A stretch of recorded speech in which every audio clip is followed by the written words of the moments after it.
I'm in the process of carrying out some repairs on an HP85B computer. I'm currently working on the combined tape drive and printer, and in the previous video I took the printer apart. We took the tape drive printer assembly out, dismantled it, and I took the printer apart, and I've cleaned up all the parts. The parts have come up very nice and clean. All the shafts just needed polishing. They were contaminated with something. I think it was old grease, although there is a sign in the bottom of the machine that some liquid's been spilt into it, so maybe somebody gave it a drink of coffee or something. But either way, they've cleaned up very nicely. I polished up the see-through guide with some Nervus number 2, reattached the backing strip for the print head, and one thing I'd noticed when I did print with this, because the printer was kind of working, it was just jamming up and tearing the paper, is that it was folding the paper. This is a bit that's been printed, and it was kind of curling the edge of the paper, and it's put a permanent fold in it. I don't know if you can see it or not, but there's a line running down it. That's normally a sign that the two rollers aren't properly aligned. This doesn't have a continuous roller, it's got a rubber roller at either end. And what seems to be happening here is if we put a piece of paper in, this is just temporarily clipped together. If we try and feed the paper in and it goes through, it's got a tendency to curl the paper at the edges, and then it does this. You can kind of see it grabs it and binds up, and it's not feeding it through cleanly. Now what's causing this, I'll take it back apart.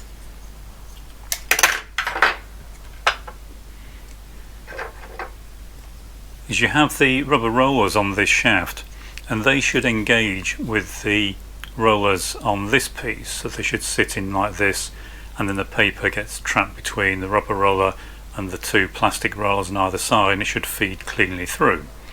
But what I've noticed is the two rollers on this shaft are too far apart, and it's causing this to not fit together properly. So it's the rubber rollers are running kind of along the edge of the plastic rollers, and it's causing the paper to curl up. It's out by probably a millimeter, and so what I need to do is press the two, or one of the rollers on this shaft further onto the shaft itself, so that they're closer together. You can kind of actually see, if you look at it, that there is kind of a spline on the shaft that the rollers are pressed onto. These are just pressed on, and it's clear that the rollers just haven't been pressed on far enough. So I'll press these on another maybe millimeter, and then hopefully that will give better tape, or rather paper transport, and it won't keep curling the paper up when it goes through. Also, the fact that everything's now clean should make a big difference as well. There was so much contamination in there. I think it was grabbing the paper as it was going through. So I'll go and get this sorted out, and then we can start reassembling this. So I've moved the rollers in about 0.4 millimeters on each end to keep them centered relative to the shaft, and now they're sitting much more properly aligned with the plastic rollers, so hopefully that will cause the paper to curl less as it goes through. So now I need to start reassembling this, and the first step in getting this put back together again is passing the flat flicks through the opening on the left hand side cheek, and we need to make sure we get the flat flex the right way up, because it's not really possible to spin it around once it's in, and we need it of course to be the right way up, so it has to go in, so it will end up this way up. But because the opening's not big enough, unless we feed it through the other way, which I don't want to take the head off the carrier, all we have to do is roll this up slightly, pass it through, and then we can start refitting the shafts. So just rolling it like this, being careful not to kink it, and then this will fit through the opening without damaging anything, and making sure we've got everything the right way up, and we can now move on and start refitting the remaining parts. So the next thing I want to fit is the roller that the belt runs on. So we pass the belt through this slot, pass the roller through the belt, and then clip it into its two bearing posts, which is there, and then that's the roller correctly fitted. So once we've got the roller fitted, we can start fitting the guide rails. So the one without the stops on it goes at the bottom, so that goes into this hole, and the one with the stops goes into the hole at the top, and that will engage with this slot in the print head carrier. So that will just hook up behind like that, making sure we don't have the belt trapped. So the next thing is to try and persuade the rest of it to go back together, and what we have is this part, and these two fingers engage on each end of the side cheek and they go into these slots. There's a slot at the bottom of each one, but of course there's a bit of spring tension on the little plastic rollers, so there's a spring or two springs on the back of this, and they cause a bit of spring tension on these rollers. So what we have to do is put this together like this, and then fit the whole thing down into the side cheek, making sure that the finger at the bottom, I don't know if you can see this, properly engages with its little slot. If you don't do that, there won't be any spring tension on the rollers and it won't properly grip the paper. So it needs to go into this slot at the bottom where my left thumb is. So once you've done that, you can then start putting the right hand side cheek on, and it goes on in exactly the same way. So it goes like this. Make sure you pass the drive roller through its proper opening, engage the shafts. So I'm working around the camera here if you're wondering why I'm being a bit cack-handed here. And then once you've done this, you can start reassembling the entire thing and putting the screws in. So I have to do this off camera, I can't actually see what I'm doing, but what I'm going to do from this point on is make sure that everything's engaged. I can then refit the backing. This goes behind the print head, that's what holds the print head in, and then we can also slot in place this, and then you just push the two side cheeks together. The two screws on each side go through these holes and into the end of this, and then this part just sits captive behind this. So I'll get this put together, and then hopefully we'll be a bit closer to having this fully reassembled. That's the printer assembly put back together again, and it now feeds paper through nice and evenly, and it doesn't wrinkle. It was wrinkling at the centre before, but now it's feeding it through, and it's also feeding through much more easily. It's not kind of binding and grabbing like it did before. Also, the head now moves back and forth very freely. It's not binding and catching and sticking like it was. So hopefully that will be a much better result in terms of it printing consistently. What I can do now is refit the paper feed drive roller. That just goes onto here. There's a little grub screw needs tightening, and goes that way around. And what we can then do is refit this to the main plastic carrier. There's this component. This is a tensioner for the this is this belt tensioner. It gets the correct tension on this, and it sits in this slot at the end, the little spring, and then this little plunger presses on this PTFE bush, and it kind of pushes this out and tensions this belt. So we can get this refitted. Goes onto the front of this, of course. That's the reverse of how we took it off. As I say, a couple of spring clips this slides onto, and these two slots engage with these two tabs, and then the whole thing just slides in, and then there are some screws to retain it. So I'll get this refitted, and we'll see if it seems to move freely. So that is how this drive roller fits into place, and the spring sits inside this housing, and there's a screw on the inside, you can maybe possibly just see the head, that's used to adjust the belt tension.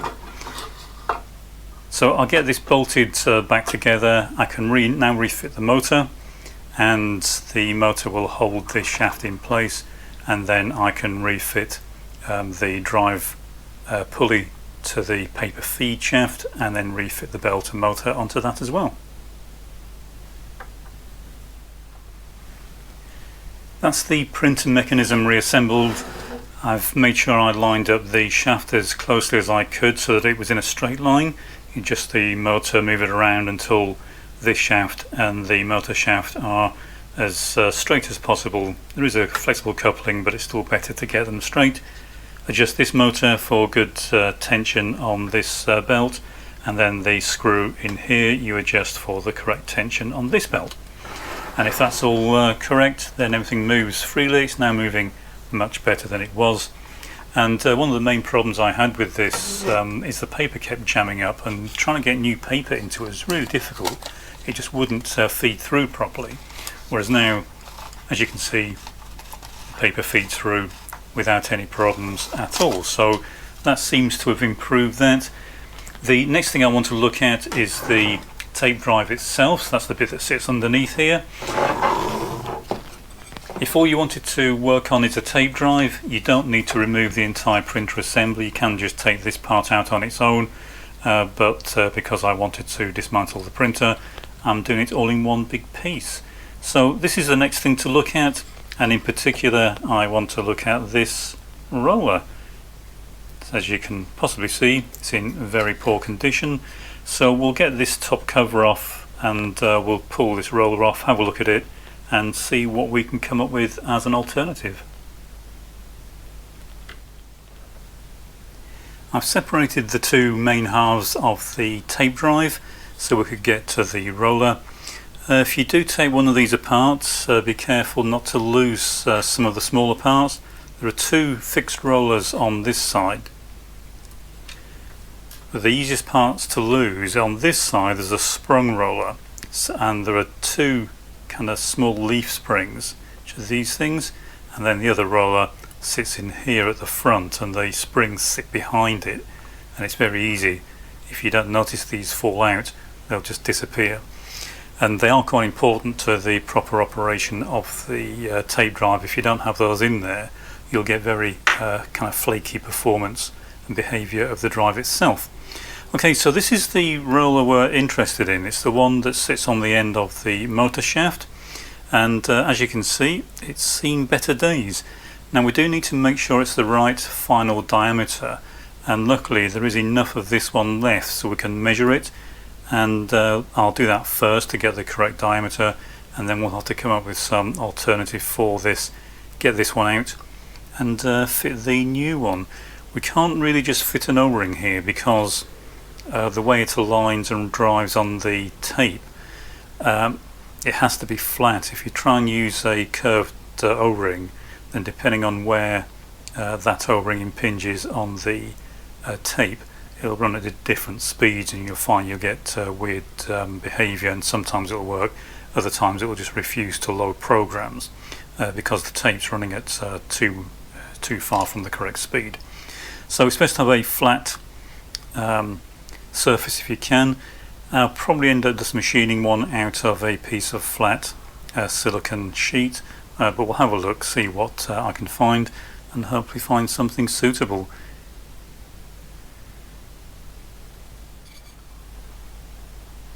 Well, I was wrong about the pulley. There wasn't enough material left on it to try and figure out the original diameter. So I'm going to have to make some assumptions here. So the first one is that I'm assuming it's going to be, or the original final diameter of the roller is going to be the same as the part that's left, the solid metal part. The only reason I'm making that assumption is because that's what I would have done if I designed this. I tend to think that people design things in a fairly consistent way, and that is 11.5 millimeters. I also measured the distance between the center line of one of these holes, that's the holes that these rollers run in, and the back wall of the tape drive, so that's where the tape runs into. It goes all the way in and will stop against this back wall, and that's 5mm. So if I then put the tape onto the drive and position it so that the back of the tape is 5mm from the center line of that hole, so basically the same position it would be in if it was pressed up against the back wall, and that's what these two catches do. They keep this pulled against that back wall. I end up with about 0.75mm between the face of the roller and the face of the roller inside the tape. And so if I add 0.75 times 2, because obviously we've got to add it on both sides, to this diameter, that in theory should give me the right size for the roller for this.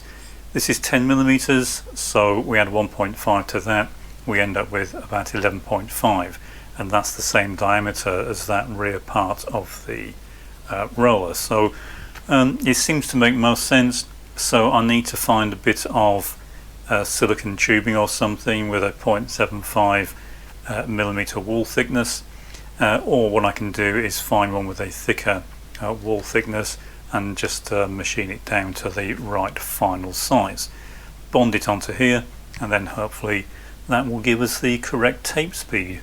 If it doesn't, we'll have to try some alternatives.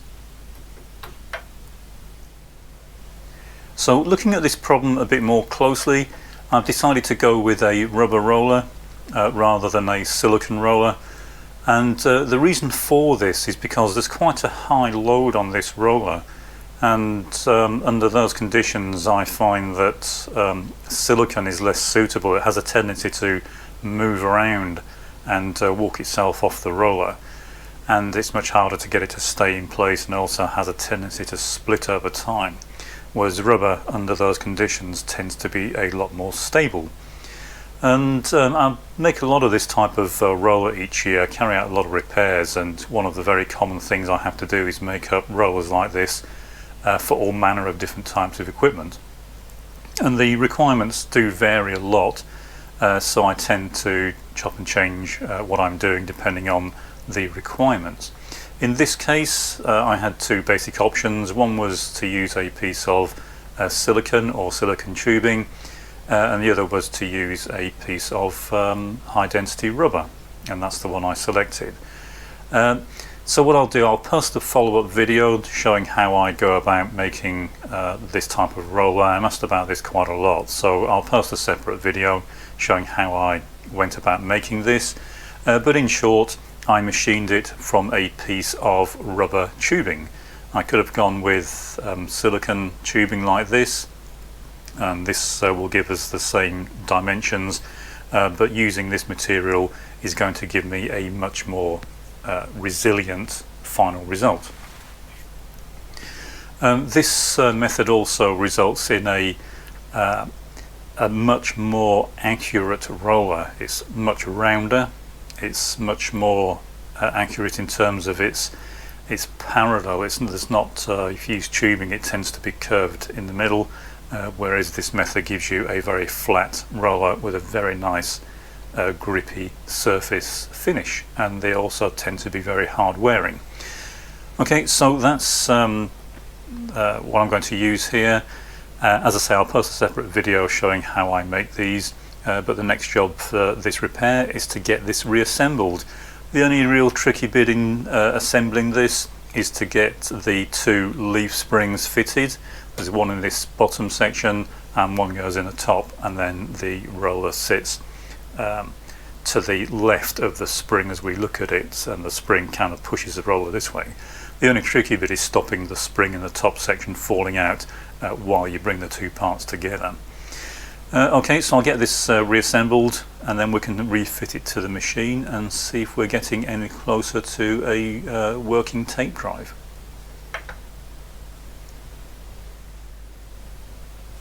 That's the tape drive reassembled. You can see I've got the new roller in there, cleaned it up, cleaned the head, and freed up the eject mechanism. It was hanging up on one side, one spring wasn't hooked on properly, and sometimes it would jam in. And what we're looking for now is when we fit a tape, firstly we need the roller to engage just with the black roller on the tape and not foul on the tape itself. And also we need it to be the correct diameter so that it's just kind of pressing onto this roller without holding the tape out, but not being so loose that it will slip. So if we slide this in, we should see the door open, which we do, so that's a good first sign. And as I push this all the way in, it should engage with the two captive forks that pull it the rest of the way in. We heard it click into place, and what we should now see is that if I try to rotate the roller, so I'm going to rotate the motor shaft here, we should see the spools in the tape rotate, and hopefully you can see them going round. Also the tape is all the way in, so that's again a good sign. It's all the way to the back wall, and the tape is going in far enough to properly engage with the detection switches. So that's a good sign. I've reconnected everything else, and this can now be refitted onto the main chassis, and then we can refit that into the computer.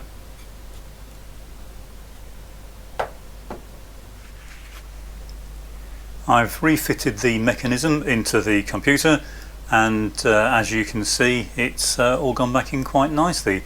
I also took the opportunity to do a bit more cleaning, and despite the CRT looking perfectly clean before, it's surprising just how much dirt comes off these when you continue to clean them. The keyboard needs a really good clean as well. So the next step is to switch it on and see what it actually does. So I'll get it powered up. Okay, well, the power lights come on. We'll just wait to see if a cursor reappears. And we do indeed have a cursor. So one thing that was very noticeable is the paper was very easy to load. I loaded this manually, just manually turning the drive sprocket, but before, when I tried to advance the paper, it would jam up and tear the paper. As you can see, it's now feeding very nice and freely. It's also very quiet. It was making a horrible noise before. So the next thing is I'll enter a quick program.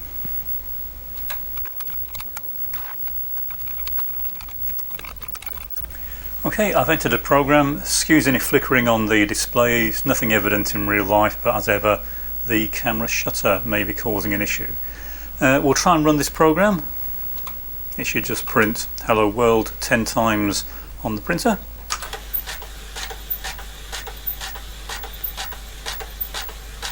Which it did.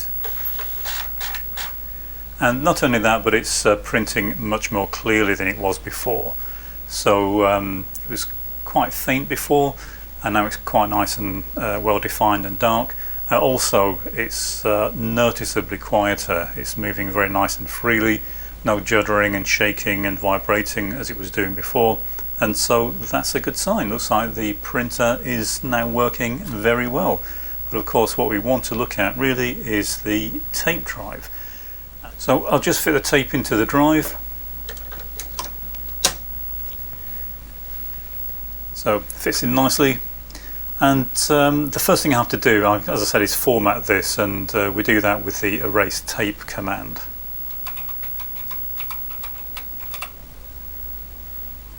And hopefully the tape drive will respond.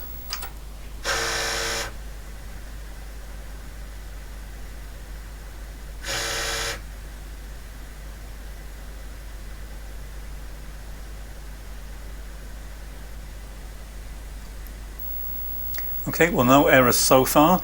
Notice the display goes blank when it's accessing either the printer or the tape drive. The manual says it's to save power, but I think it's just really that it can't do both at the same time. Okay, we'll try and look at the directory listing for this particular tape. It's a good sign, it's doing something. Doesn't read the tape to do that unless you make a change. So what we'll do now is try saving the program to tape, and we do that with the store command. And we'll give it a name, let's call it test. And this should save our program to the tape.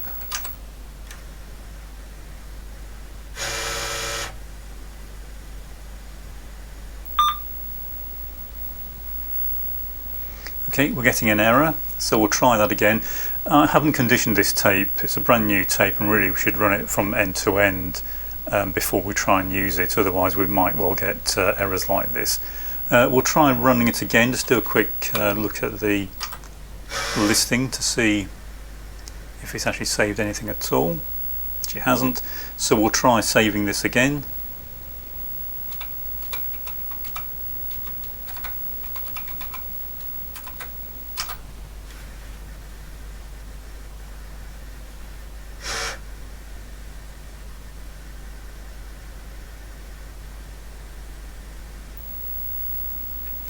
Okay, and it seems to have succeeded that time, so we'll have a look to see what we have, and that looks good. We'll now get rid of the program that was in there.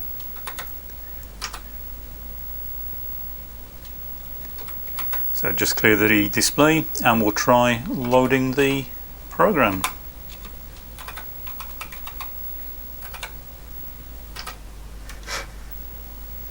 That's a good sign. And we'll see if the program's actually there, and it is. We'll try that one more time, so we'll get rid of the program, so make sure there's nothing there, clear the screen again,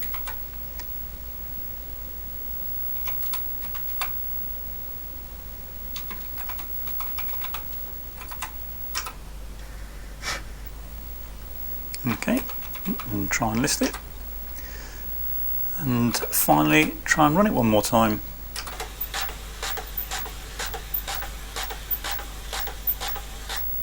Okay, well, that's a good sign. It looks like the tape drive is working, the printer's working, the computer's working. Still got a few keys that are sticky, so I'll need to change a few more of the plungers, and I'll run this through its paces, give it a proper test, write some long programs. There are some test programs we can run on this as well for the printer and specifically for the tape, and it's looking quite promising. Looks like the roller fix worked, it's driving successfully, it's nice and quiet, it's not making any horrible noises, seems to be running about the right speed, and it looks like we have a successful repair, and now we can start making use of the computer. We can write some test programs and really start putting it through its paces. I need to pop all the keycaps off and give them a good clean, a bit more cleaning on the main board, and then I need to look at the outer case and decide what I'm going to do with that. But this is a big step forward. We now seem to have a working machine with all the main components starting to come together.